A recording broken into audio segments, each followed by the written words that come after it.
Bonjour, je prends le format vidéo pour répondre à votre message parce qu'il y a beaucoup de choses qui sont dites.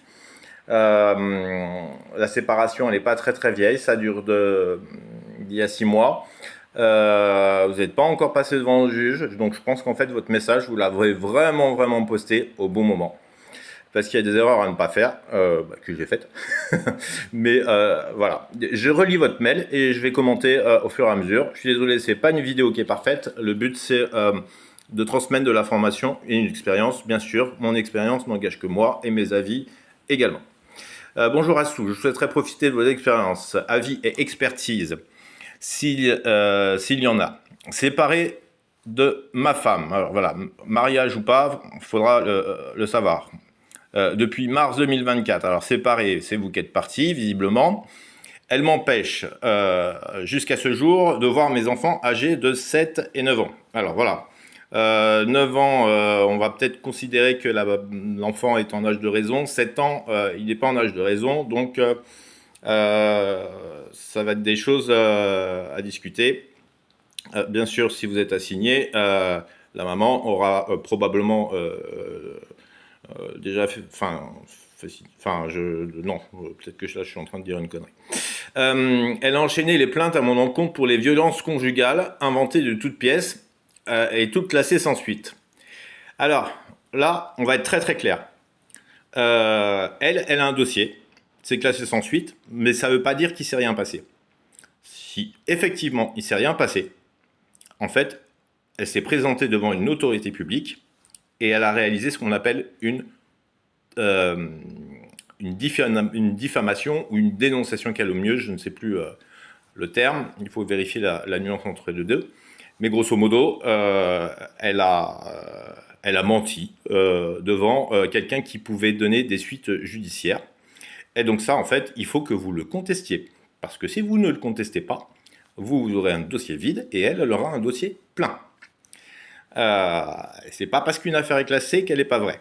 Donc il faut contester et c'est ça que je pense que là, dans l'immédiat, il faut régler ce problème-là parce que voilà, le manque de pièces, c'est souvent ce qui manque au père. On est un peu trop naïf.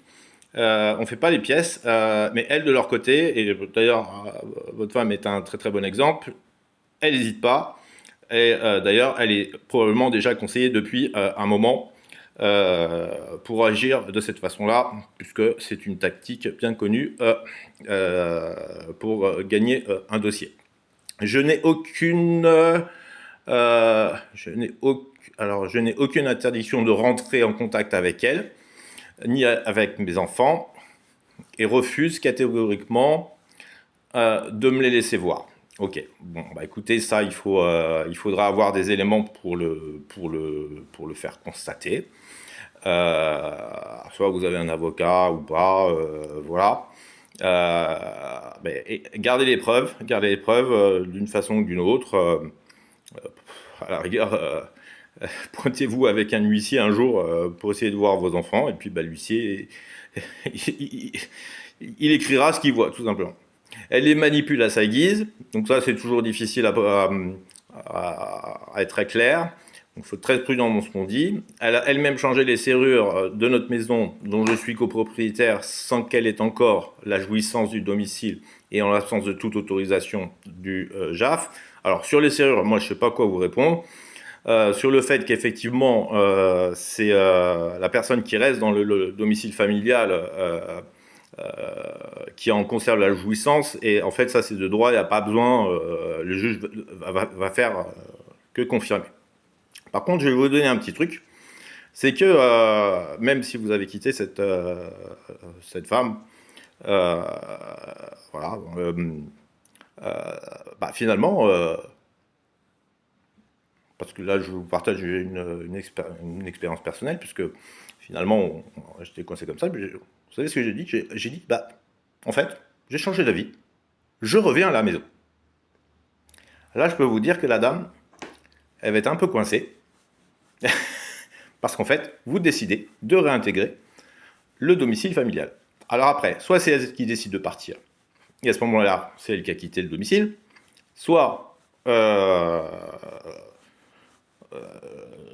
c'est vous qui aurez décidé de partir et c'est vous qui avez quitté le domicile, soit vous cohabitez, mais au moins vous aurez beaucoup plus de maîtrise et vous aurez le contact avec les enfants.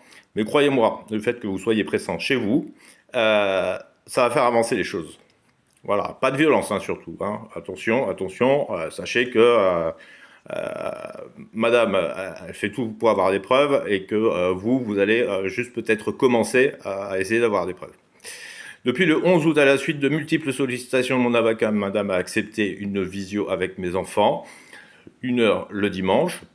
Bon, écoutez, d'accord. Depuis, je vois que mes enfants sont gravement manipulés.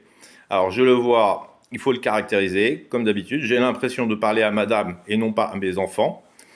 Et plus le temps passe, plus je vois qu'ils sont complètement sous son emprise. Ça, il faut le prouver sur la caméra. Chaque mot, chaque expression ou phrase, ils regardent leur mère. Alors voilà, je crois que là, c'est la caractéristique. C'est-à-dire qu'en fait, l'enfant craignant d'être réprimandé va rechercher le consentement, parce qu'en fait, il craint sa mère, va rechercher le consentement de la mère. Et ça, en fait, les professionnels, notamment la brigade des enfants, ce sont des choses qu'ils savent voir.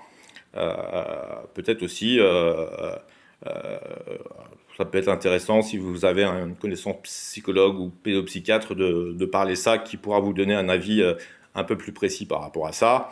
Bon, c'est pas un expert judiciaire, mais pour autant, ça peut, voilà, ça peut être intéressant d'avoir